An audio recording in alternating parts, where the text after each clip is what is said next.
अस्सलाम वालेकुम नाज़रीन, हमारी सी रहा खबर 4 टीवी हाणे खबर शामिल कंदासीं। कोटड़ी कबीर मां मौला बख्श थेबो जी रिपोर्ट मुताबिक़ पोरियत अली बख्श मरीअ जे घर में रोलू शितन कुतन जो टोलो दाख़िल थी 2 बकरियूं ऐं 2 शेलनि ते हमलो करे खेनि खे ॾाढे ज़ख़्मी करे उफ़ट मारे छॾियो। अली बख्श मरीअ मीडिया खे ॿुधायो त असां सभु घर जा भाती कणक जे लावारे ते वियल हुआसीं त घर में बकरियूं ऐं ॿिया ढोर ॿधल हुआ। 3 कुता घर में घिरी 4 बकरियूं 50,000 खां मथे मालियत जूं खाई मारे विया आहिनि। मां सफ़ा ग़रीब मिसकीन आहियां, असांजो गुज़र सफ़र ढोरनि मां हलंदो रहंदो आहे। वधीक चयो त यूसी इंतज़ामिया रोलू ऐं शितन कुतनि खे मारण जो बंदोबस्तु करे हा त शायदि मुंहिंजो एतिरो नुक़सानु न थिए हा।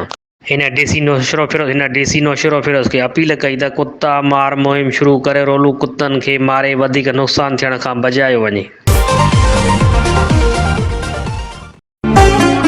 दाख़िलाऊं जारी आहिनि। दुनिया जे मञल Allama Iqbal open university regional centre Moro में बहार 2023 जे मुख़्तलिफ़ प्रोग्रामनि में दाख़िलाऊं जारी आहिनि। दाख़िला जी आख़िरी तारीख़ 18 अप्रैल 2023 आहे। हेठियनि प्रोग्रामनि में दाख़िला जे ख़्वाहिशमंद उम्मीदवारनि जे लाइ सोनहरी मौक़ियो। BA ऐं BCom renamed as AD, B.Ed 1.5 साला, 2.5 साला ऐं 4 साला, BBA, BS एक्यूरेटर, 16 साला masters degree, Islamic studies, English, Arabic, sociology, mass communication, Pakistan studies, accounting and finance, library and information science, gender and women studies, post graduate diplomas इन कार्बोनोलॉजी, ECE, TEFL, HRM, EPM, ELM, Population Planning and Management, Supply and Chain Management, Entrepreneurship।